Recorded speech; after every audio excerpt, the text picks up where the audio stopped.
भारत की आज़ादी के बाद मुत्तहिदा भारत की बुनियाद डालने वाले सरदार वल्लभ भाई पटेल को वैसे तो अक्सर सियासी फवाइद के लिए याद किया जाता है। कांग्रेस और बीजेपी के दरमियान सरदार पटेल की विरासत को लेकर लफ्जी जंग भी कई बार इलेक्शन के दौरान नजर आती है। क्या सरदार ये चाहते हैं कि सरदार इसके मोहताज है? आज गरीबों की जमीन छीन ली जाए, जमीनों को पानी नहीं दिया जाए। आज वहाँ पर आदिवासी दलित पीड़ित लोग रहते हैं, उनको जब मुख्यमंत्री थे गुजरात में तब वादा दिया था मैं आपको पानी दूंगा, पर पानी तो नहीं दिया। लेकिन जो पानी बीज बोते थे, जमीन बोते थे, उनकी रोजी रोटी कमाते थे, वो जमीन भी छीन ली गई। लेकिन एक बार फिर सरदार वल्लभ भाई पटेल को इलेक्शन से कबल याद किया जा रहा है। सरदार वल्लभ भाई पटेल की सालगिरह के मौके पर वजीर आजम नरेंद्र मोदी ने बड़ी शान और शौकत के साथ सरदार वल्लभ भाई पटेल के मुजस्मे की नकाब कुशाई की, लेकिन इस दौरान एहतजाज भी किया गया। कई घर ऐसे हैं जहां चूल्हा नहीं जला।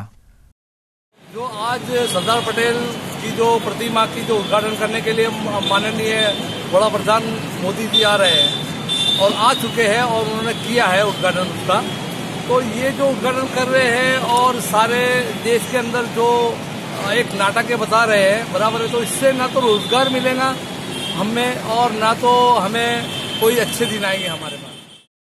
गुजरात के नर्मदा जिले में तामीर किए गए दुनिया के सबसे बड़े मुजस्मे की मुखालिफत जहां नर्मदा जिले के कबायली बरादरी के लोग कर रहे हैं, वहीं अहमदाबाद की मुस्लिम तंजीम से वाबस्ता लोगों ने भी इसकी मुखालिफत की है। मैं समझता हूं कि सरदार पटेल साहब के जो काम है वो उसके लिए मूर्ति की जरूरत नहीं है, उनके कामों को लागू किया जाता।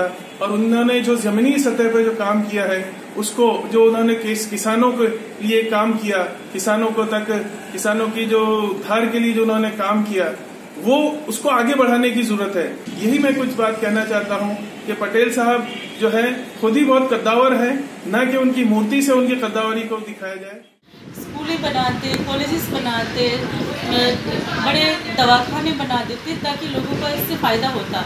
और जहाँ तक बच्चे पढ़ते तब तक वो बच्चों की एक युवा भी निकलती। एक बाजू खेतों के पास पानी नहीं है, उनके खेत सूख रहे हैं, दूसरी बाजू आप वहाँ पे स्विमिंग पूल बना रहे हैं, वहाँ पे तालाब बना रहे हैं, वहाँ पे बोटें घुमा रहे हैं, तो आप गरीबों का फायदा नहीं कर रहे, गरीबों का नुकसान कर रहे हैं। मगर यहाँ पे अखंड भारत के अंदर उनकी प्रतिमा को बना के और आदिवासियों को विस्थापित कर दिया है।